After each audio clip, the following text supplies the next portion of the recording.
morning, y'all. Facebook thinks I've rotated my phone again, and I haven't, but oh well. So sorry if I'm sideways. I could stand like this, but anyway, let's get down to business. We're gonna do what Facebook wants because they own this platform. I don't. I ran in here this morning and put another coat of the DIY crinoline on this vase. Probably should let it dry longer, but I know this paint, it's dry. I use a lot. This is clay based. That's going to get, if it wasn't already hard as adobe, the paint finish in 30 days or so would get hard as adobe anyways. So it has a coat of Dixie Belle Slick Stick because this was a glazed piece. Then now it has 2 coats of DIY crinoline clay-based paint on it. And if you watched yesterday, I added a little on the inside here, just because, even though that's not going to show. And that first coat, and there was no Slick Stick in here because I just wanted to compare. The first coat showed through a whole lot of the tan-ish brown finish. The second coat still shows some, and that was a pretty thick coat that I put on there. So I'm glad I put the primer on to begin with, but it needed it because it was a slick surface. Okay, so now, and you could use, I think Dixie Belle has a matte and a satin and a gloss, and you could use whatever the heck you want to for a finish on here. At this point, I could go ahead and put a clear wax on here if I wanted, but that's not what I want, and I'm going to tell you why, I guess, because I really like Sonia that owns Junk Monkey. I mean, that's one thing, and she has this new banana peel that I really love, and this gives a matte finish, and I want this vase to for sure continue to look matte because I want my room to look a little more vintagey, and I want this to match the furniture. I could put the DIY liquid patina on here. That would give a little bit of a gloss to it, and I don't want a gloss. That's why I'm not using that. I could use the DIY Big Top. Same thing, a little bit of a gloss. Don't want that, so I'm going with this one for the matte. Or I could go ahead and put a clear wax on here. The reason I wouldn't go ahead and use a darker wax, I'm going to use a brown wax on here or a glaze. If somebody comes on here and says, hey girl, I want to see a glaze. Junk Monkey makes one. I've got some. It's brown. It would work. And I could put it on here because I need to try it out anyways. But I was using the brown wax from Dixie Belle on the furniture that I'm going to be painting some on downstairs in a minute. So I wanted it to match, but I will try anything. If y'all want me to try the glaze, I'll try the glaze.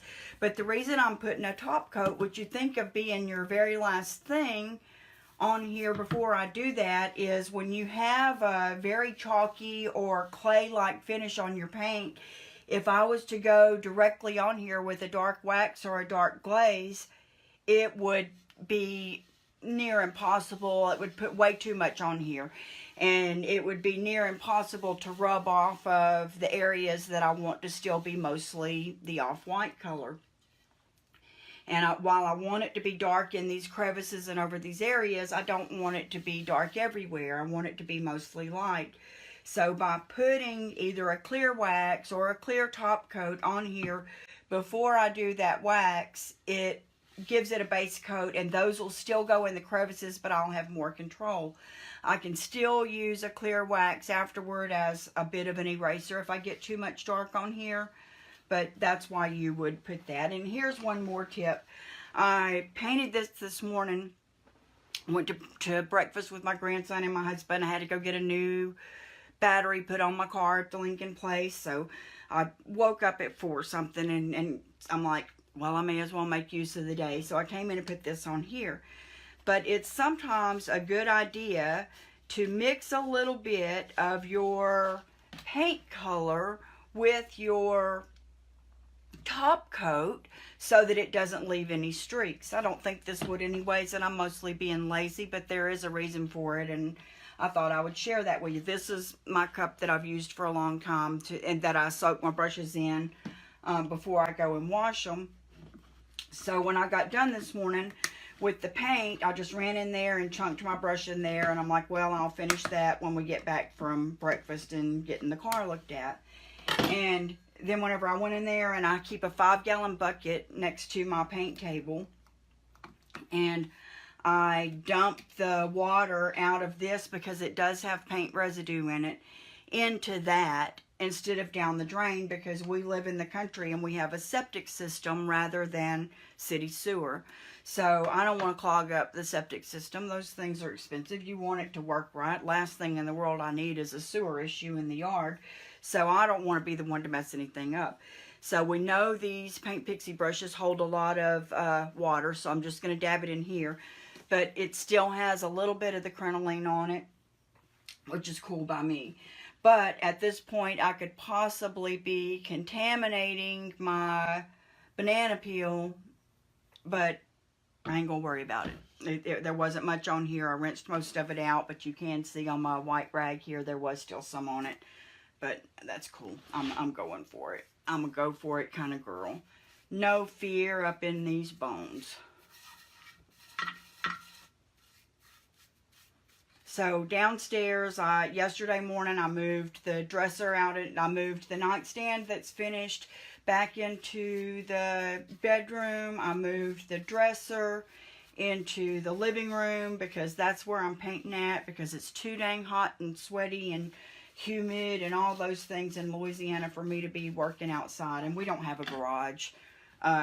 We have a yard, a big old yard, and so I don't have some place like that to paint in. We do have a workshop, and I could go paint any time of the day down at my husband's workshop, but that comes back to sweat and humidity and heat, and I'm a sissy girl. I'm too old for that.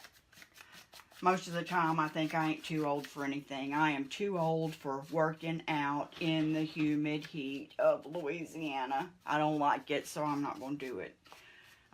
If you want to do it, send me a picture of you out there being brave, and I'll share it with all my friends and tell them you're the bravest girl I know. Put your big girl panties on and you get out there and do it.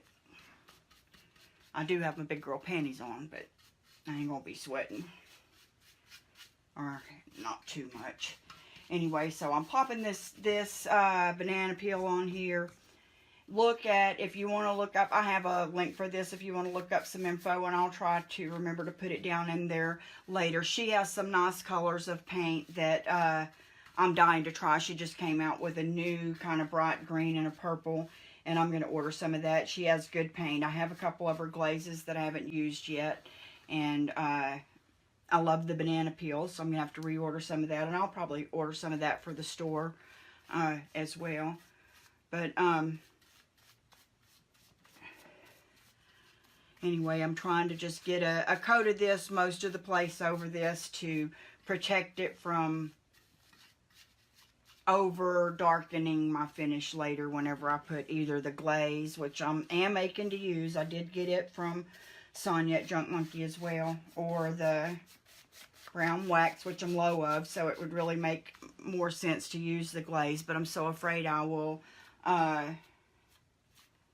and I'm glad I said it that way. I'm so afraid I will not have it match as well as I want it to the rest of the things in the room if I change. But you know what? I'm here to conquer fear. I shall allow no fear to control me, what I do in my life and my things and my creativity. So I think I just convinced my own self to try the glaze. And when I do, I'll share that with you. Is if you've ever been afraid of working with something different than what you normally work with, that you'll mess it up or ruin the work you've put into it already and all those things. I'm trying to be encouraging to you to not let those fears get to you, to be brave, to hop on in there and do it. And how can I set a good example of that if I'm afraid to use a brown glaze? I've used brown glaze 1,000 times in my life, homemade ones where I just watered down the paint, but I wasn't doing it over a chalk-based or a clay-based paint, and maybe that's where a little bit of fear comes in. So maybe, you know, I worked many years in advertising, and we were taught if one person comes in and request or calls and requests a song, then you know 100 other people want to hear the song. Or if one person calls in and complains or mentions something, then that represents at least 100 other people who are thinking it too, but didn't take the effort to call. So if I'm thinking this morning that I have the fear of not wanting to try something new because I'm afraid of messing something up, then maybe there's one of you today that's feeling the same way. And if I don't set a good example, shame on me. Why am I here? Morning, Candy. I'm setting good examples here this morning. Your son is downstairs cleaning my pool. How about that? How about that for grandma time? Okay, let me get some. I think I've went all the way around with that, just double checking. So sometime today, it's my goal to get back up here and paint that, but I'm going to lug this light and all this thing that I got going on here downstairs with me and paint that dresser. That is going to happen today. And I asked my husband, Eric, if I could paint his grandmother's rocking chair to match the other things in the room, because it is part of my inspiration for the room. And like with my grandmother's buffet and things like that, it made me feel good to repurpose it and paint it and have it be a centerpiece in my living room or in my sunroom that I really, really liked. And he said no. I guess it means something to him just exactly like it is, and that means something to me, that it means something to him. So we will not be painting the rocking chair. We're going to love it just as it is, and it's going to be perfect. Okay, so now we have, it looks a little glossier up there than it does in person, but obviously it's still soaking wet. But we've got this coat on here. Now I'm going to have to rinse this banana peel out real good. I talked about not rinsing this brush out real good between the paint coat and this top coat. But now this stuff is going to harden, and I don't want the bristles to my fancy schmancy brush. I'm banging the lid on here with a butter knife. To mess up the bristles of my brush. I've had that happen, and then you can watch my videos on what to do if you do let that happen. I used something called Crud Cutter, and it took me like 2 days and all kinds of stuff to get that out. But so now it has one coat of Dixie Belle primer, or not primer, but slick stick, because it was so glossy. 2 coats of, and I couldn't scratch it off. I did give it the scratch test afterward. 2 coats of the crinoline, because that's the color I'm painting the furniture. 1 coat of banana peel, and then I'm going to come up here and I'm going to be brave, and I'm going to put that brown glaze on here. So y'all be thinking about what a success that's going to be, because I'm not going to accept a failure. We're going to make this work out. And I will see you, those who want to check back in. If you're considering repainting the furniture in one of your bedrooms and you're still a little bit scared, that's the next video that I'm going to do, and it will be coming up within the half hour. Thanks. Bye.